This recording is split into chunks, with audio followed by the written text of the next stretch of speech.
Je vais donc vous parler maintenant du cycle temporel des oiseaux communs qui a commencé en 1989 et je vais essayer de vous montrer ce que c'est que ce suivi, à quoi il sert et quels sont ses résultats.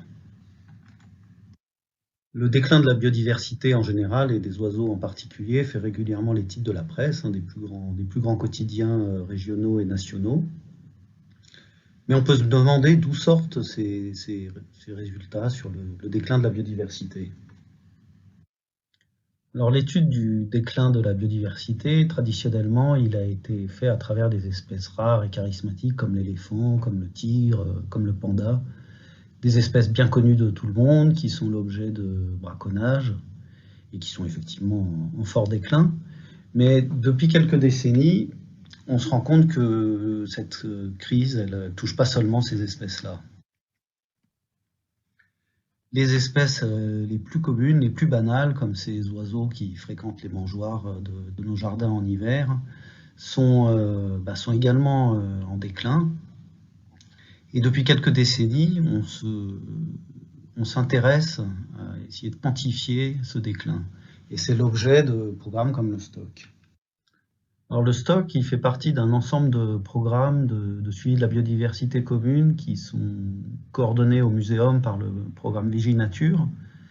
Et c'est des programmes qui s'intéressent donc aux espèces communes et qui reposent sur la participation d'un grand nombre de volontaires et qui s'appuient sur des protocoles standardisés, c'est-à-dire des protocoles qui permettent de collecter des données qui sont comparables dans le temps et dans l'espace, donc des données sur lesquelles on peut faire des traitements statistiques. Les objectifs de ces suivis, ils sont triples. Il y a tout d'abord un objectif de recherche. L'idée, c'est de mesurer l'impact des changements globaux sur la biodiversité commune. Donc les changements globaux, c'est notamment le réchauffement climatique, la transformation des habitats par l'industrialisation de l'agriculture, par l'urbanisation. Donc on étudie ça. Il y a un objectif éducatif qui est de donner accès au plus grand nombre à la biodiversité ordinaire avec une approche scientifique. Et enfin, un objectif politique, l'idée c'est de fournir aux décideurs des outils pour orienter les prises de décision en matière environnementale. Alors le STOC, je vais vous montrer ce que c'est, je vais vous expliquer d'abord comment ça marche et ensuite je vais vous présenter quelques-uns des résultats qui sont tirés de ce suivi. Le premier pilier du STOC, c'est l'échantillonnage aléatoire. L'idée, c'est que si on demande à un ornithologue d'aller compter les oiseaux là où il veut, il va aller dans des endroits remarquables, où il y a beaucoup d'oiseaux, des oiseaux particuliers. Il va aller en Camargue, il va aller en baie de l'Aiguillon, il va aller en forêt de Fontainebleau. Et on va avoir une idée biaisée de ce qui se passe sur les populations d'oiseaux en France, puisqu'on ne saura pas ce qui se passe dans les plaines agricoles, par exemple. Et donc, quand quelqu'un veut faire du STOC, on lui demande où il habite, et on tire au hasard un carré de 2 km sur 2, dans un rayon de 10 km autour de chez lui. Et ainsi, on tombe sur des zones tout à fait banales. L'idée, c'est que si on demande de prairies, de champs, et dans ce carré, l'observateur va placer 10 points de façon à couvrir tous les habitats du carré. Et chaque point sera visité 2 fois dans l'année, au printemps, puisqu'on s'intéresse aux oiseaux nicheurs. Une fois entre le 1er avril et le 8 mai, et une fois entre le 8 mai et la fin juin.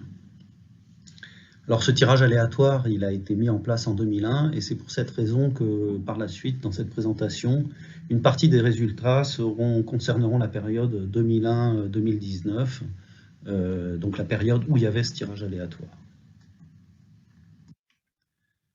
Le deuxième pilier du STOC, c'est un protocole standardisé, donc comme je disais tout à l'heure, un protocole qui permet de s'assurer que les données sont collectées tout le temps de la même façon et donc sont comparables dans le temps et dans l'espace.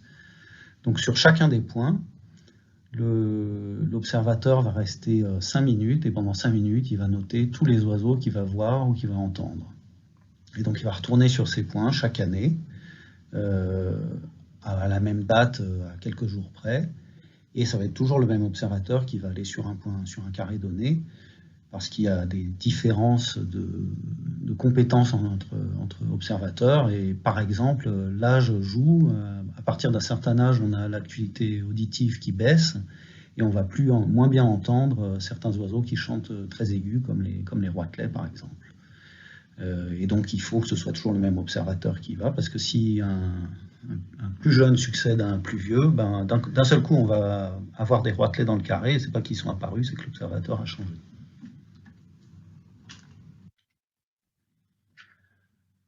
Alors, au bout de 30 ans, qu'est-ce qu'on a? On a à peu près un peu moins de 400 espèces qui ont été observées au moins une fois, mais en moyenne, chaque année, c'est plutôt environ 250 espèces qui sont observées. Ça représente près de 3000 carrés qui ont été suivis au moins une fois et un peu plus de 2000 observateurs. C'est surtout en France métropolitaine, mais il y a aussi des suivis en Outre-mer, dont on va vous parler un peu plus tard tout à l'heure. Alors le stock, c'est le suivi temporel des oiseaux communs. Et donc ça veut dire que même s'il y a beaucoup d'espèces qui ont été observées, près de 400, moins de la moitié représente l'immense majorité des observations. En fait, avec des points d'écoute de 5 minutes, en restant 5 minutes sur un point, on ne va pas avoir beaucoup d'espèces rares, on va surtout avoir des espèces très communes. Et par exemple, ben voilà, le top 10 des espèces les plus observées, l'espèce la plus observée dans le stock, c'est le merle noir, donc qui est présent sur 98,5% des carrés, donc c'est une espèce qui est à peu près partout en France. Et puis il est suivi par la mésange charbonnière, le pinson des arbres, la fauvette à tête noire, etc. Donc on a le stock, il permet d'obtenir des données sur les espèces les plus communes, celles qui vivent autour de nous. Aujourd'hui, on a donc près de 4 millions de lignes de données dans la base du stock. Et donc c'est une énorme richesse. Et qu'est-ce qu'on fait avec ces données? Ben, une des choses qu'on fait, c'est de la même façon que l'INSEE produit l'évolution annuelle de la courbe du chômage, par exemple. Ben nous, on va produire l'évolution annuelle des effectifs d'un grand nombre d'espèces, donc de 130 espèces, c'est les espèces pour lesquelles il y a suffisamment de données. Et ben, je vais vous montrer maintenant quelques exemples de ces espèces. Alors tout d'abord, vous avez par exemple le martin pêcheur, qui est une espèce qui montre dont les effectifs montrent des fluctuations en dents de scie. Il y a des mauvaises années qui sont souvent liées à des hivers rigoureux. Quand il fait froid, les plans d'eau sont gelés, les martins pêcheurs qui ne sont pas migrateurs ont plus de mal à se nourrir, à trouver des poissons. Et donc il y a une forte mortalité ces années-là, puis il y a d'autres années où c'est mieux. Donc globalement, bah, ça va, ça vient, mais c'est stable sur la période considérée. Autre exemple, le pigeon ramier, donc une espèce en forte expansion, hein, qui a doublé ses effectifs depuis 2001. C'est une espèce qu'on peut qualifier de généraliste, c'est-à-dire qu'elle se plaît dans tous les types de milieux. On va la trouver au cœur des villes, on va la trouver dans les forêts de montagne, on va la trouver dans les plaines agricoles. C'est une espèce qui tire son épingle du jeu partout et qui supporte assez bien les perturbations qu'on fait subir au paysage. Donc c'est une espèce qui est en expansion. Autre exemple, l'hirondelle de fenêtre. Donc, comme le martin pêcheur, une espèce qui montre des fluctuations interannuelles importantes, mais qui est en déclin globalement, qui a perdu 23% de ses effectifs en 18 ans. Alors ça s'explique par le fait que c'est une spécialiste du milieu bâti, elle niche sur les bâtiments, et lorsqu'on ravale les bâtiments, lorsqu'on rénove les façades, on détruit les colonies. Et souvent, les hirondelles ont du mal à trouver d'autres endroits. Et puis, c'est une espèce insectivore, et on sait avec l'utilisation démesurée des pesticides, les insectes sont en très fort déclin partout, et donc forcément il y a moins à manger, donc il y a moins d'hirondelles. Enfin, le pipi de Farlouse, qui est donc un petit oiseau brunâtre assez insignifiant, et qui est pourtant l'espèce qui a le plus décliné sur la période, hein, donc perdu les 2/3 de ses effectifs en 18 ans, c'est catastrophique. C'est une espèce spécialiste des milieux agricoles et qui représente bien ce qui se passe dans ce milieu, c'est-à-dire avec l'industrialisation de l'agriculture, on a une uniformisation des paysages, moins de zones pour se reproduire, moins de nourriture et donc un très fort déclin.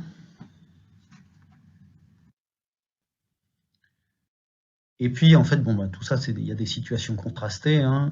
Vous avez ici, par exemple, le cas de deux espèces proches, le roitelet huppé et le roitelet triple bandeau. Donc, c'est les plus petits oiseaux de notre faune, hein, ça pèse 6 ou 7 grammes.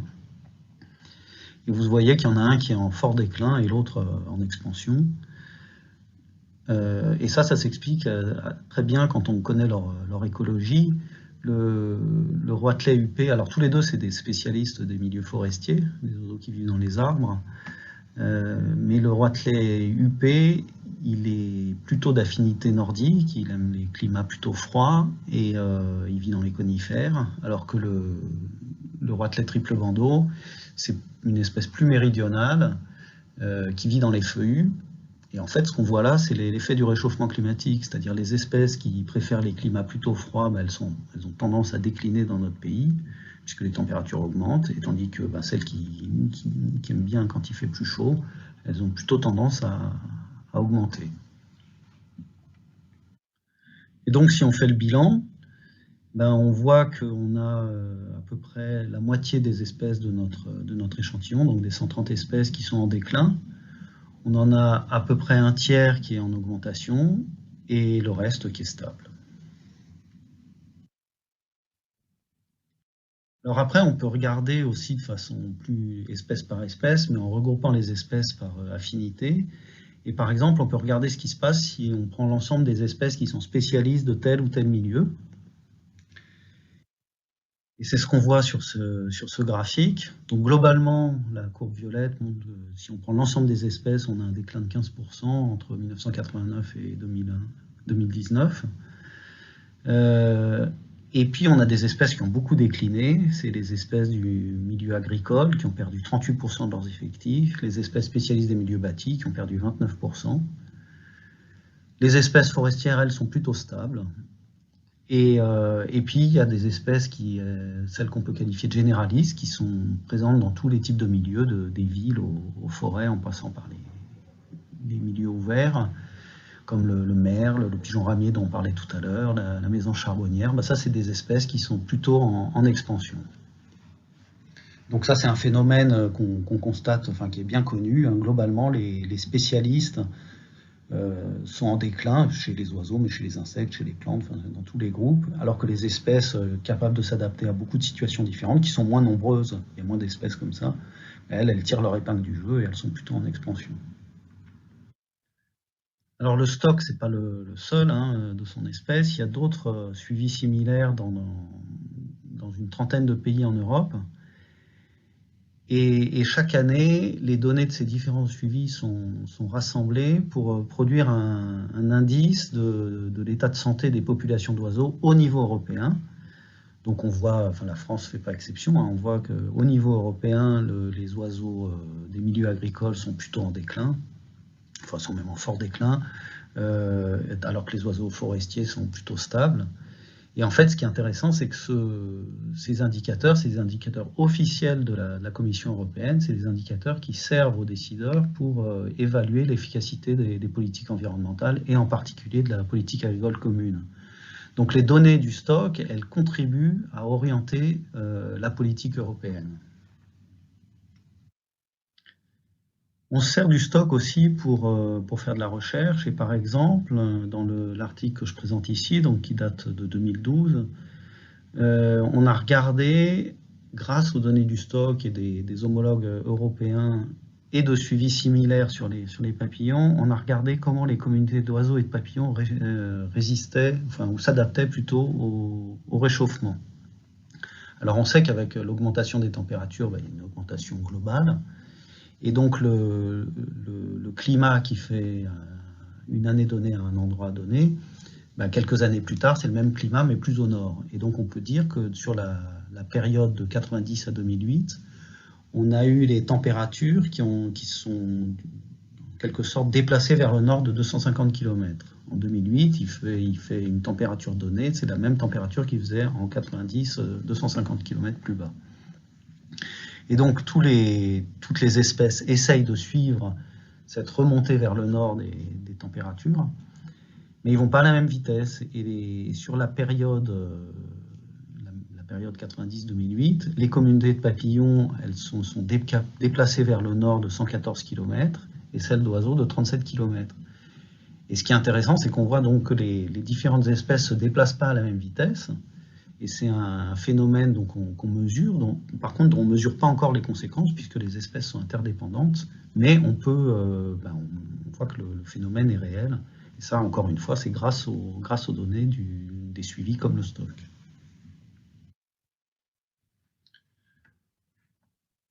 On utilise aussi ces données pour mesurer l'impact des mesures agro-environnementales de la PAC. Il y a eu beaucoup d'articles scientifiques qui ont été publiés à ce sujet.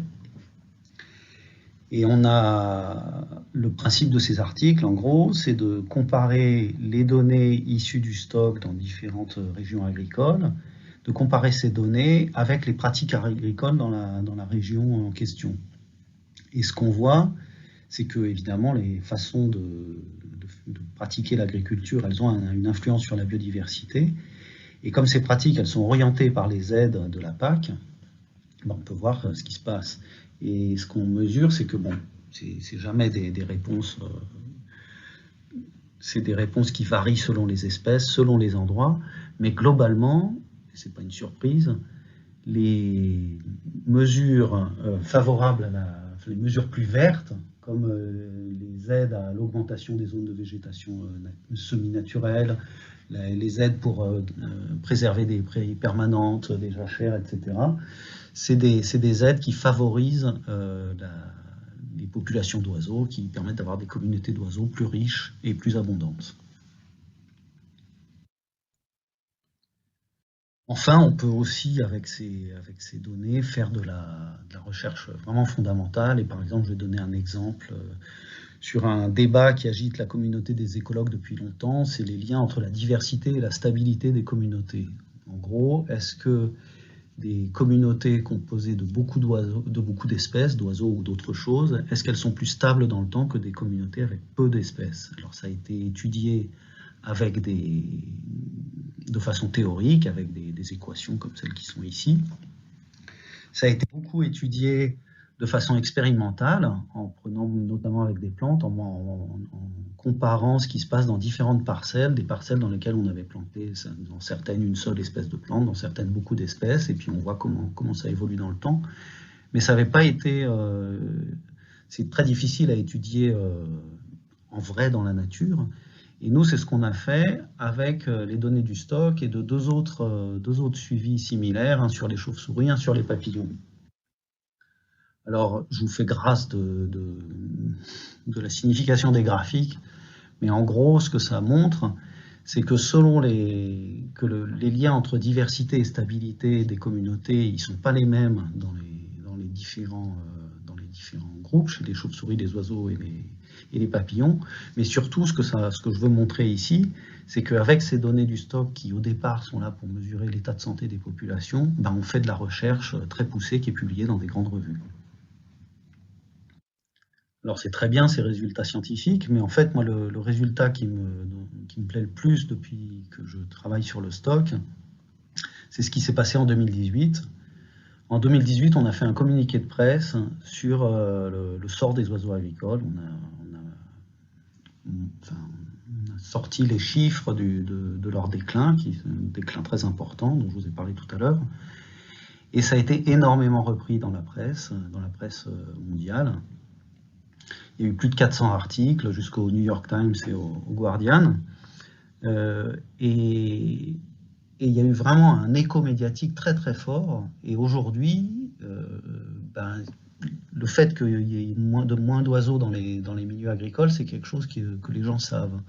Et c'est grâce au stock, ça. C'est vraiment les données du stock qui ont permis de savoir ça. Et alors certes, il reste beaucoup de chemin à faire, hein, mais le fait de faire prendre conscience de ce phénomène à la société et aux décideurs, c'est le commencement de la solution. Alors bien sûr, il reste du chemin, mais bon.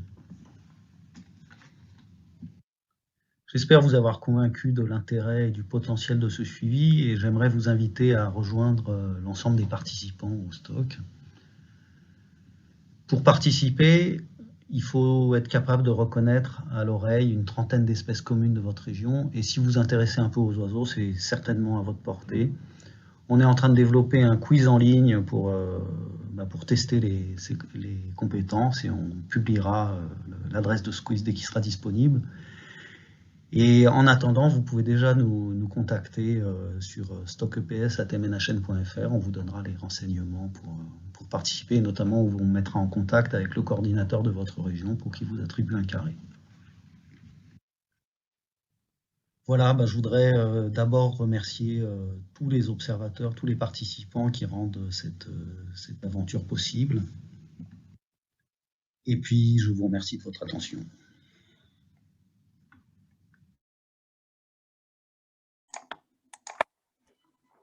Merci beaucoup, Benoît, pour cette présentation. Si tu veux t'activer. On a reçu quelques questions intéressantes. Alors, je vois que la question la plus votée, la plus sélectionnée, celle-là, je pense que c'est une question qu'on posera à la fin de cette soirée, parce que je pense que c'est une question qui serait très intéressante de faire un petit tour de table. Mais déjà, je peux te poser un petit peu une question sur ce qui est de l'accessibilité des carrés. Il y a plusieurs personnes qui ont demandé un petit peu, est-ce qu'il est faisable, quand on fait un tirage aléatoire, donc de pouvoir accéder à ces carrés, pouvoir accéder à ces sites et faire le comptage, et qu'est-ce qui se passe si ça ne fonctionne pas trop bien? Alors effectivement, il arrive que quand on fait un tirage aléatoire, le carré il tombe sur un aéroport, dans un terrain militaire ou dans un lac. Et donc, évidemment, dans ces cas-là, on ne peut pas faire le suivi. Et donc, ça, c'est prévu. Quand il y a un tirage, en fait, on tire 2 carrés. Donc, un carré principal et un carré secondaire. C'est choisi aléatoirement. C'est aussi le principal et le secondaire. Et donc, si on ne peut pas aller sur le principal, on peut se rabattre sur le secondaire. Et voilà. Et donc, si le secondaire n'est pas non plus accessible, on peut refaire un tirage. Après, il y a d'autres raisons qui peuvent faire que un carré n'est pas accessible. Par exemple, en zone de montagne, quelquefois, dans un rayon de 10 km, même un carré dans un rayon de 10 km, il est accessible, difficile. Enfin, c'est très long d'y aller, quoi. Il faut contourner la montagne. Et donc, dans ces cas, on est compréhensif, on refait un tirage. Donc, on trouve toujours une solution, en fait. En effet, donc super, merci. On a aussi un commentaire, enfin c'est pas une question, c'est plus un commentaire, mais je pense que ça amène une question qui est assez intéressante, puisqu'on travaille, donc le stock, c'est donc un suivi à long terme, et donc les gens qui vont faire vraiment ce suivi, qui vont venir chaque année pendant même des dizaines d'années, forcément, eux aussi, leurs compétences varient. Notamment ils gagnent de l'expérience, ou c'est un petit peu, ils entendent peut-être un petit peu moins les oiseaux ou quoi que ce soit. Donc un petit peu, quel serait l'effet de cet engagement à long terme des observateurs sur le stock? Alors en fait, je pense que cette question, elle fait écho à ce que je disais sur le fait qu'il ne faut pas, qu'on demande qu'un site soit suivi toujours par le même observateur, à cause de l'effet observateur. Alors évidemment, les compétences des observateurs, elles évoluent dans le temps, mais elles évoluent de façon très graduelle, et on ne va pas avoir un changement radical d'une année à l'autre en général. En tout cas, le changement il sera beaucoup moins radical que si on passe d'un observateur à un autre, où là, on va avoir des grosses différences dans les données, et qui seront dues non pas à des changements de la population d'oiseaux, mais de la communauté d'oiseaux, mais à des changements de compétences des observateurs. Donc effectivement, il y a cette montée en compétences des observateurs, mais on considère que c'est négligeable par rapport aux modifications de la communauté d'oiseaux. Et le seul bémol qu'on fait à ça, c'est que souvent, il y a un effet entre la première année et les années suivantes. En fait, la première année où on fait un stock, on découvre le site, et on va, par exemple, on va se rendre compte qu'il y a des pie-grièches qu'on va voir peut-être pas tout de suite, enfin bon, n'importe quelle espèce. Et l'année suivante, on saura plus à quoi s'attendre, et donc on va être plus attentif à tel chant, ou tel cri, ou telle silhouette.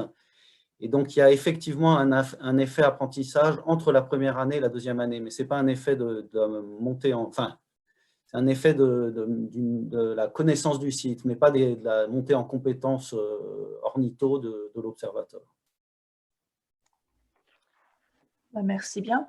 Il y a d'autres questions, en fait, aussi un petit peu protocole. Si tu pouvais me donner un petit peu plus d'informations sur où est-ce que tu places les points d'écoute. Il y en a certaines qui se posent un petit peu cette question. Est-ce que c'est nous qui choisissons, enfin, est-ce que c'est l'observateur qui choisit où poser les points d'écoute? Est-ce qu'il faut d'AGA aller sur le terrain ou repérer sur une carte, un petit peu sur ce processus de mettre en place le suivi sur le terrain?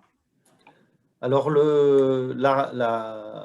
la règle, c'est bon, le carré, donc il est tiré de façon aléatoire. Par contre, les points, ils sont placés par l'observateur et de façon à représenter de façon proportionnelle les différents habitats du carré. Donc, si on a par exemple 60% du carré qui est en zone agricole et 40% en forêt, on va mettre 6 points en zone agricole et 4 points en forêt. Et après, comment on fait? Ce qu'on recommande, c'est de commencer par regarder sur une carte à quoi ressemble le carré, quels sont les types d'habitats qui sont là. Puis on se dit, je vais, en fonction des chemins, de l'accessibilité, on décide à peu près où on va mettre les points. Et puis ensuite, il faut aller sur le terrain, regarder à quoi ça ressemble en vrai. Et puis voilà. Et nous, on est là, aussi bien Caroline, moi, que surtout les coordinateurs régionaux sont là pour vous aider, vous conseiller si vous avez des questions à ce sujet. Super, on va prendre juste une toute dernière question. 2 ou 3 passages alors? 2 passages précoces. Alors, il y a effectivement le protocole. Au début, c'était 2 passages, un entre le 1er avril et le 8 mai, et un entre le 8 mai et la fin juin. Et puis, au bout de quelques temps, de quelques années, on s'est dit que ce serait peut-être intéressant, notamment avec le réchauffement. Le réchauffement, en fait, il implique un décalage des phénologies des oiseaux, c'est-à-dire qu'on va avoir des oiseaux qui vont se reproduire plus tôt. Et on s'est dit que peut-être de faire du 1er avril au 8 mai, on allait peut-être rater des nicheurs précoces. Et donc, ce serait intéressant aussi d'avoir des données plus tôt. Et c'est pour cette raison qu'on propose, alors c'est pas obligatoire, mais c'est conseillé, de faire un passage précoce au mois de mars, donc maintenant.